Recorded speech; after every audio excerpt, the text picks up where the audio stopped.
Bueno, para seguir hablando sobre estos temas es que estamos con la directora de Relaciones Internacionales y Cooperación de la Intendencia de Montevideo, Fabiana Goyeneche. ¿Cómo estás, Fabiana? Muy contenta de estar acá. Bueno, y hoy no vamos a hablar de algo que tenga que ver con tu rol institucional, sino que vamos a hablar de violencia en línea, de esto que venimos hablando en el programa de hoy. Y empecemos por, ¿vos pensás que en Uruguay hay mayor o menor cantidad de violencia en línea? Desde tu experiencia. ¿En comparación con qué te diría? A ver, yo creo que en Uruguay la violencia en línea ha crecido, eso sí. En mi experiencia, hace muchos años que uso las redes sociales relacionadas con una actividad pública, ya sea el activismo desde lo social, la militancia partidaria, roles institucionales de responsabilidad política. Y no solo por mi experiencia personal y la violencia que pueda llegar a recibir, sino por cómo veo que eso se ha expandido.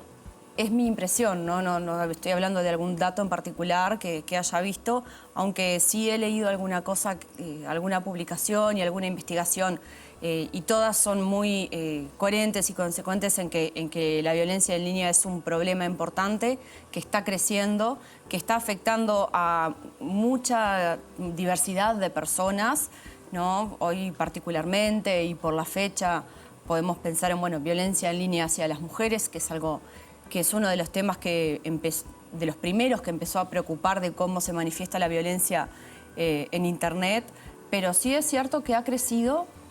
Y creo que uno de los principales aprendizajes quizá o de las grandes conclusiones que yo puedo sacar de eso es que también en línea la violencia es una onda expansiva, que si no se corta, crece, no se queda quieta. Y creo que estamos en Uruguay en una situación en la que no se ha encontrado, no sé si se ha buscado la forma de que eso se corte. Entonces es una forma de violencia que viene en crecimiento y se viene expandiendo no solamente en su intensidad, sino en la cantidad de gente a la que puede llegar a afectar. Y vos fuiste como en su momento uno de los primeros casos, o de los más paradigmáticos al inicio, cuando perdimos esa idea de que las redes eran un lugar feliz donde todo lo que pasaba era bueno y había gatitos. ¿Vos tenés claro en qué momento dijiste esto que está pasando me está haciendo mal? ¿O esto ya tiene un volumen que está resultando un problema para mí? A ver, yo siempre dije que no valoro el tema como un problema o no en función de cuando a mí o como a mí me afecta, ¿no? Sí ha habido momentos en los que particularmente me ha hecho sentir mal, sobre todo cuando veo que la violencia que se dirige hacia mí afecta a otras personas. A mí eso es lo que más me apena y lo que me llega a angustiar, ¿no? Cuando por amenazarte a vos amenazan a un ser querido, cuando agrediéndote a vos están agrediendo a las personas con las que estás interactuando o personas con las que estás trabajando o con las que estás militando, seres queridos, y cuanto más cercanía, más afecto, por supuesto que más te afecta y peor te hace sentir. Mi uso de las redes sociales activo y sostenido empezó de la mano del activismo social y empezó con un rol que yo estaba asumiendo cada vez más público. Entonces, desde el principio lo entendí como, bueno, esto es una parte de la dinámica, de la regla del juego, un riesgo asumido.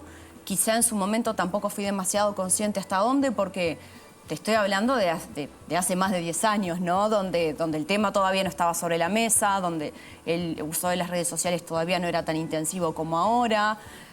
Todavía no habíamos llegado a los capítulos de Cambridge Analytica, el Brexit, todos los estudios y los análisis que hay hoy de cómo se utiliza, cómo funcionan los algoritmos en las redes sociales y cómo esa violencia potencia la eficiencia de los verdaderos objetivos que hay detrás de las redes sociales, ¿no? En esa época todavía sentíamos que las redes sociales eran una nueva oportunidad de comunicación democrática y horizontal. Yo hoy ya no lo siento tan así.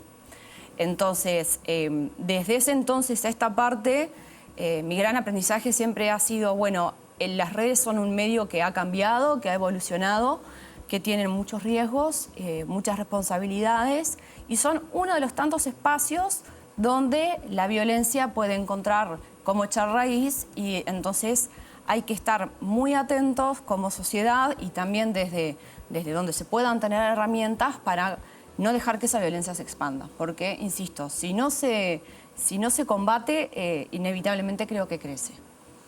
Y quiero como ser muy cuidadosa en esta pregunta, para que no parezca que hay algo de responsabilidad en la víctima de ciertas agresiones, porque claramente no la hay. Pero vos te has preguntado, porque en su momento, en la campaña de No a la Baja, había más de un rostro visible. Y además vos decís, de esto hace más de 10 años, y sin embargo es como pendular, ¿no? Cada tanto, cuando hay un episodio que involucra a un menor de edad, o ni siquiera un menor de edad, vuelve a aparecer como una oleada de agresión con tu cara, ¿no? Hay como una identificación como muy fuerte ahí, que uno se pregunta, o sea, ¿por qué? Sí, a ver, pensarlo y evaluarlo todo el tiempo, porque también cuando una tiene un rol de alguna forma público, yo personalmente lo vivo siempre en la permanente evaluación, corrección, ¿no?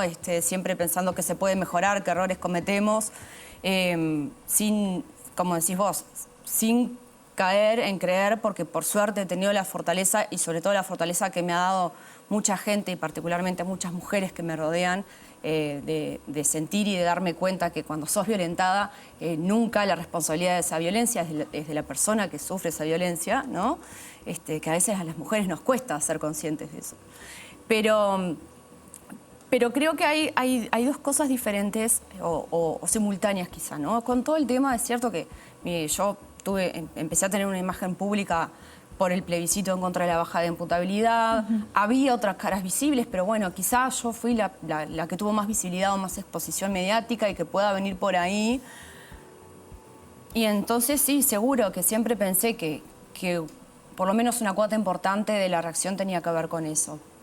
Pero después, de golpe aparecieron remeras inventadas, cualquier cosa. Muchísima falsificación de información, de supuestos medios de prensa, fotos editadas, mucho antes que estuviera de moda todo el uso de la inteligencia artificial, ¿no? Exacto. Es como, ahora estoy casi que en un permanente déjà vu de ver ciertas cosas. Pero también después me di cuenta que había otros temas que no tenían nada que ver y que también generaban esa reacción hostil. Entonces tenía que haber algo más, ¿no? Y bueno, y después, como te decía, después he tenido la oportunidad y ha habido organizaciones sociales y ha habido organizaciones de comunicadoras y especialistas feministas que han estudiado la violencia política hacia las mujeres en las redes sociales y han estudiado mi caso en particular y comparado con muchos otros casos de la región y de otros países. Y vos te das cuenta que hay algo que va más allá de por el tema, por lo que trabajaste o por tus preferencias del tipo que sean, ¿no? Que hay algo más de fondo que creo que es lo preocupante, porque, insisto, porque si no, capaz que no estaríamos hablando de esto hoy, porque sería un caso que ocurrió con una persona, con una mujer, con un tema y que, bueno, que de vez en cuando es recurrente. Pero creo, y vos me lo tenés que decir, no voy a decir yo el motivo del programa, pero creo que también si estamos hablando de esto es porque hoy estamos hablando a partir de una anécdota que puede ser mía personalmente, de muchos casos, de muchas formas de violencia hacia muchas mujeres con roles sumamente distintos, con ideas sumamente distintas, y vemos que esa violencia viene avanzando, viene creciendo, tiene cada vez más consecuencias, llamémosle en la vida real, no solamente en lo virtual.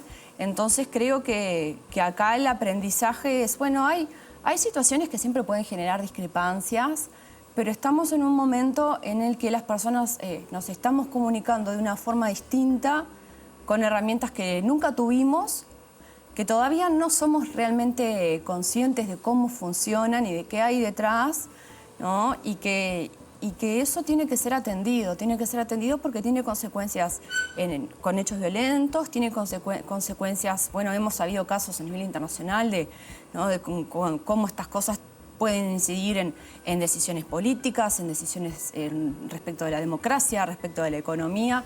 Estamos, creo que, en un mundo nuevo y, bueno, y este mundo nuevo también está atravesado por la violencia. ¿Vos sentís que la intención en muchos de esos casos trabajando, por ejemplo, con mujeres políticas de repente que inician sus carreras o que ocupan puestos como de concejalas o de edilas, me ha pasado de que lo que dicen es, bueno, la verdad yo no sé si no irme para mi casa, porque ya es una cosa que no... ¿Por qué? ¿Vos has sentido que la intención de esto muchas veces es que te calles, que no hables más, que te vayas para tu casa? Sí, a ver, creo que la violencia hacia las mujeres siempre tiene mucho de escarmiento, de adoctrinamiento, ¿no? El famoso calladita te ves más bonita, que viene evolucionando y encuentra nuevas formas. Y particularmente con la violencia en línea, que quizá me animo a decirte, la violencia en línea es una parte de este fenómeno, porque la violencia en línea tiene una profunda relación con lo que ocurre en los medios más tradicionales de comunicación, ¿no? Porque capaz que si algunas tendencias en Twitter no fueran titular en los medios, no tendrían tanto efecto, y viceversa. Pero entonces, hay ejemplos concretos hoy en día, ¿no? Se me ocurre, por ejemplo, exalcaldesa de Barcelona, Ada Colau, dejó de usar Twitter, siendo que es una persona que hasta el día de hoy tiene responsabilidades políticas e institucionales y que Twitter no deja de ser una herramienta, yo le sigo diciendo Twitter, perdón, no me acostumbro a X o a X, sigue siendo una herramienta de comunicación pública muy útil, dejó de usarla por la violencia que estaba recibiendo. La primera ministra de Finlandia renunció, ¿no? Por varios motivos, pero uno central fue la violencia política que estaba recibiendo. Entonces, esto tiene consecuencias y a veces puede haber una intencionalidad más manifiesta o más elegida, ¿no? Más dirigida, y a veces quizá esa no es la intención o el objetivo primario, pero bueno, pero si esa es la consecuencia no importa, ¿no? Ya ha habido casos, como el de Joe Cox es como el más emblemático, que la asesinaron como parte, o sea, como el corolario de un ataque. ¿Vos alguna vez sentiste temor frente a un episodio y dijiste, esto capaz sale de lo online y se vuelve offline? ¿O me puede pasar algo? Efectivamente, esto va a dejar de ser una cosa que pasa en el teléfono o en la computadora y me pueden hacer algo a mí o a alguien que está cerca mío. A ver, preocupación, por ejemplo, por mi vida a ese nivel no. Y nunca recibí amenazas tan directas, sí las recibí, pero tan directas y explícitas como para hacerme sentir un miedo a ese nivel. Pero no solamente así preocupación por la integridad física o porque esto saliera de la pantalla y de lo digital, sino que efectivamente pasó. Yo he recibido agresiones en persona, ¿no? Y directamente relacionadas con las movidas en línea, porque fueron en momentos en los que lo que estaba ocurriendo en línea estaba en un pico, por así llamarlo. Con las mismas palabras, o las mismas frases. E insisto, creo que acá el aprendizaje, yo puedo venir a contar mi experiencia, pero no es qué pasó con Fabiana, o porque quizá ella sí motivó, sí dijo, sí se equivocó, sí hizo, sino que hay muchos casos, muchos hechos que vemos de otras formas de intolerancia, ¿no? De intolerancia religiosa, de racismo, de gordofobia, que se terminan traduciendo en hechos de violencia más directa, más física, ¿no? No le estoy quitando importancia a la violencia simbólica, verbal, pero que después terminan hiriendo físicamente a una persona o la terminan despidiendo del trabajo, ¿no? ¿Cuántas personas sufren consecuencias dramáticas en sus trabajos por un fenómeno de violencia que comienza en las redes sociales? Muchísimas gracias, Fabiana. Te agradezco muchísimo que hayas sido parte de este Conexiones. Bueno, muchas gracias a vos. Y con ustedes seguimos en Conexiones.